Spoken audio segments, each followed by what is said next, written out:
that particularly there's anything there that is like, oh, panic mode, Minecraft's not doing well. It was just a random night when the people who were supportive couldn't be there, and for whatever reason, we didn't hit the goal. We raised over $50 of support, so not freaking out about it, but that's why we're at 73 instead of 74. We would have been at 74 if we had hit every goal this week so far, okay? So, FYI, today, let's get back on track. All right, let's do it if we can. Let's get some support for the return of the podcast, for the return of Blueprints. And when we hit 80 goals, we're doing DSP Tries It, Red Robin. We already talked about this, that we looked at the menu. It looks like they have some pretty good stuff, including these crazy summertime barbecue nachos that have meat and sauces and cheese and stuff. We're probably going to get a big burger. I don't know what their sides are, but we're going to do a few different things. And you might say, well, why am I trying Red Robin all of a sudden? Because usually for DSP Tries It, I do like a fast food style thing. Well, we've been doing fast food pretty much nonstop. I mean, we've done everything recently. McDonald's, we've done Burger King, we did Wendy's, we did Taco Bell. We've been doing, everything in a row. And rather than just do more fast food, it's been interesting because many restaurants that are more sit-down style have been trying to compete directly with fast food. What do I mean by that? Well, American fast food prices have skyrocketed in the last couple of years. An actual combo meal at McDonald's costs almost $20 now. So if you can go to a sit-down restaurant and get a burger that's twice as big, that's freshly made, that tastes better for about the same price, why would you go to McDonald's? So I'm going to actually test this myself. We're going to get some Red Robin food, and we're going to see if it's as good as the local other stuff that's around the same price, okay? So I hope that you guys will tune in when that happens, likely later in the week. All right. So please support the streams. Everything helps. Super chats, super stickers, memberships and gifted memberships on YouTube, subs and gifted subs on Kick, and of course, tips, which anyone can do. Notably today, it would be great if on this stream we can get some subs on Kick. All right. It would be amazing. Right now, we have lagged behind on Kick because we lost a whole bunch of subs that I had. No one renewed them. So we're down by hundreds of subs on Kick. It would be great to get some of those back. Even if it's just you could do one sub today, that would help. To get some subs right now on Kick would be amazing. So please support on Kick today if you can. Subs greatly appreciated. Now, I'm not saying that if you're not on Kick, that doesn't help. It absolutely does. Any support today would be greatly appreciated. Let's hit the goal today. Let's get back on track of hitting the goals every stream. If we actually do hit goals now every stream, okay, we'll actually be doing DSP Tries It, Red Robin this Friday. But we have to hit goals every stream. So let's see what happens, okay? We could do it this Friday. I'd be excited to do it on Friday if you guys wanted to see it then, okay? Cool. Now, we will need to talk about DSP Tries It for the next reward at 90 goals hit. And there's already been some interesting ideas. For example, some people have said, what about trying hot sauces and stuff like that? Like, I'd be willing to do that. But first of all, I need to know the hot sauces you guys want me to test. And then what I would have to do is get food ahead of time. Like, maybe I would get some, boneless chicken bites or whatever from the grocery store that I could try the hot sauce on. I don't want to just sit here sucking cups of hot sauce. I want to have it with food, right? So, yeah, we'll see what happens. We'll start talking about that over the course of this week and figure out what the 90 reward will be. Keep in mind, I already know what the next marathon is going to be. I already have a great idea for it, but I'm not going to reveal it as of yet. Okay? Cool.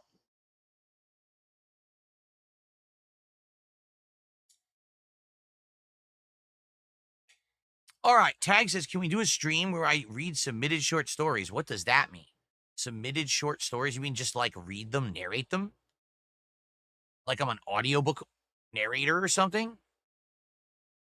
I still don't understand. What is this one chip challenge? Isn't it that there's a really spicy chip or something? Right?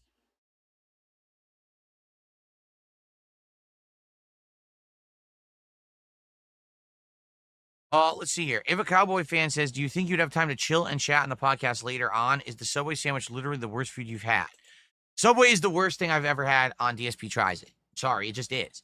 The price, the flavor, the value, and the fact that stuff was wrong, stuff didn't have enough portions. the fact that the dessert was inedible, that was the worst episode of DSP Tries I've ever done by far. I mean, entertainment wise, it was very entertaining to watch, but to eat that was abysmal. That's like absolute bottom of the barrel of what you would want to eat. Out of all the things I ate, because years ago I had a salad from Wendy's that gave me the runs. Okay. But that salad actually tasted good when I ate it. Okay. I've had the buttery Jack burger, and that was disgusting, seeping with butter. But again, it tasted good when I ate it. I've had the actual pools of coagulated grease and cheese crust, Pizza Hut pizza. And that was absolutely revolting. But still, at least for the first cup of disgusting grease, it still tasted kind of good. The Subway tasted bad, didn't have correct portioning, was way too expensive, was unhealthy, and the dessert was absolutely deadly. I'm serious about that dessert they gave me. That I feel like if I ate that dessert, I actually would have gotten violently ill and had to go to the hospital. I can't imagine that someone could actually eat that thing that it was supposed to be a foot-long chocolate chip cookie and ended up being, I guess, a foot-long Oreo. I can't imagine you eating that and not actually getting violently ill.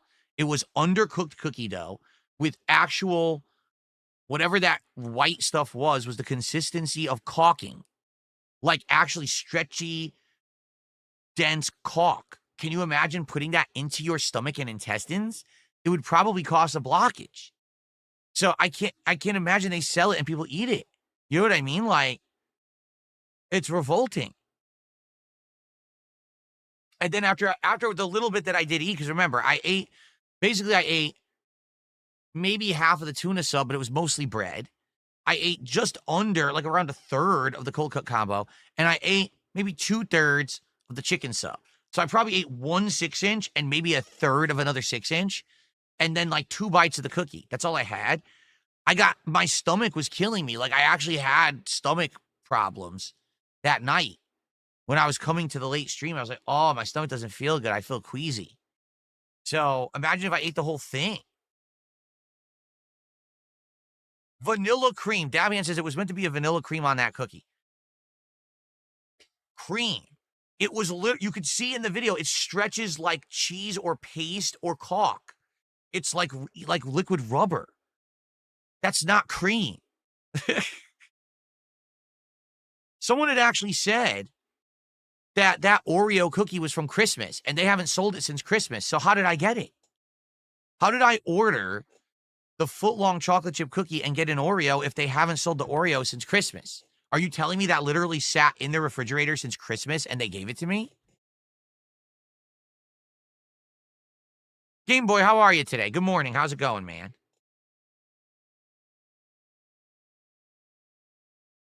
I wouldn't put it past them. I'm serious. I would not put it past a Subway franchise to feed me something that's been in a refrigerator since Christmas. I wouldn't. I bet it was in the back. And they didn't have enough of the, regular chocolate chip cookie. So we'll just give them what's in the back here. And gave me the old Oreo.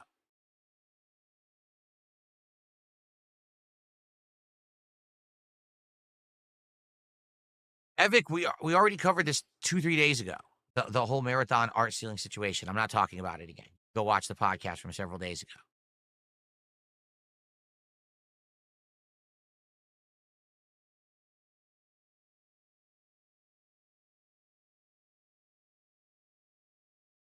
No, that's correct, Queen of Hearts. She says, I recently saw that foot-long cookie myself, and the thought is that Subway just doesn't have a proper way to bake anything. They don't really bake their bread. They warm it up. You're right. Their ovens, all they're doing is warming pre-made bread just enough to make it rise. That's it. The bread is already made somewhere else, and then they just warm it up, and then they slap your stuff on it, and then they toast it to hide the fact that the bread is bad.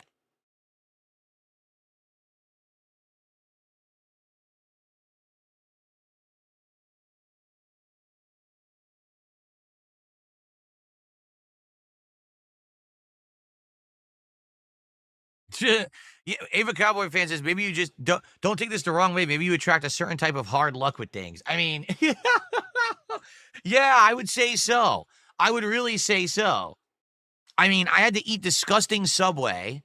All right, that got me almost sick. My printer died out of nowhere, even though my printer was only a year old and I've only used it basically twice to do my taxes 2 years in a row, and then it broke. Then my controller malfunctioned during Minecraft, and we had a big crisis there.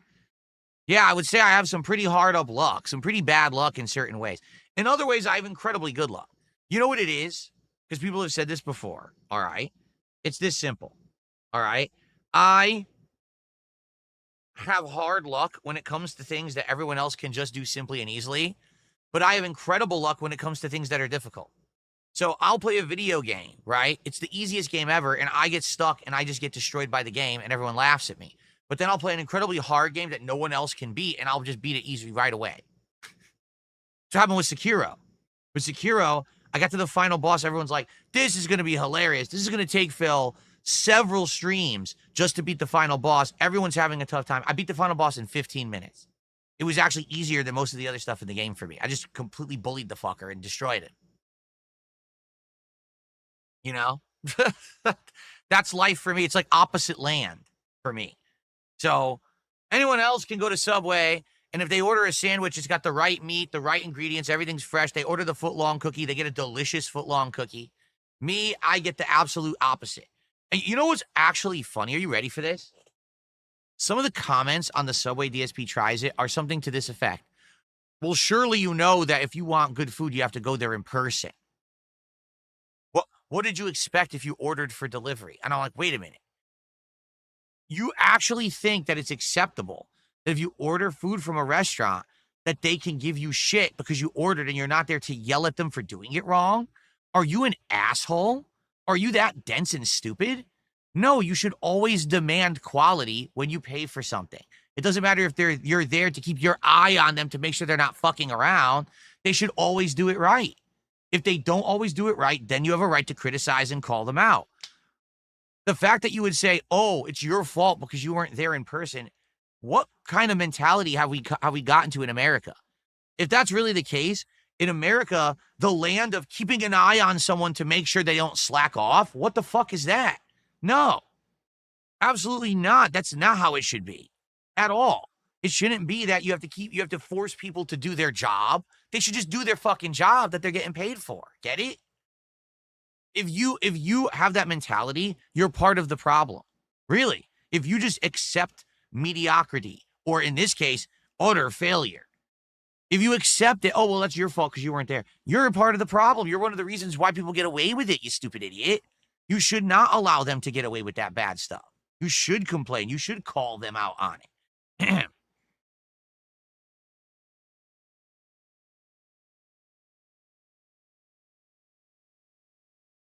Okay.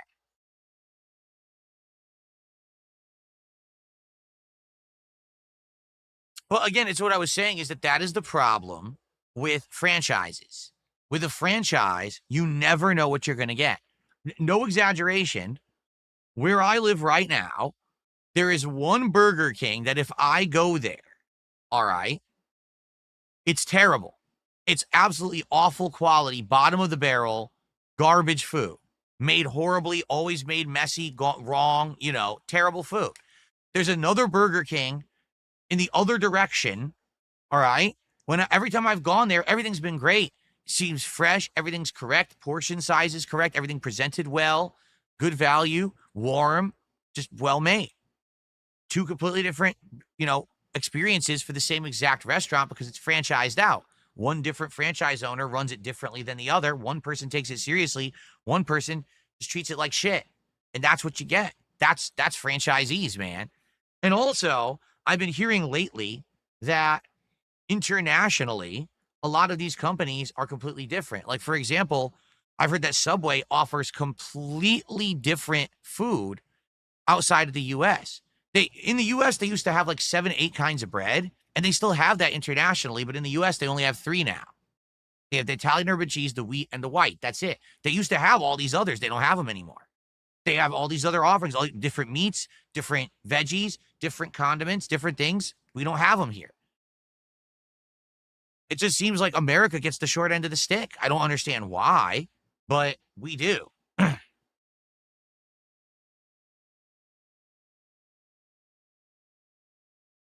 Okay.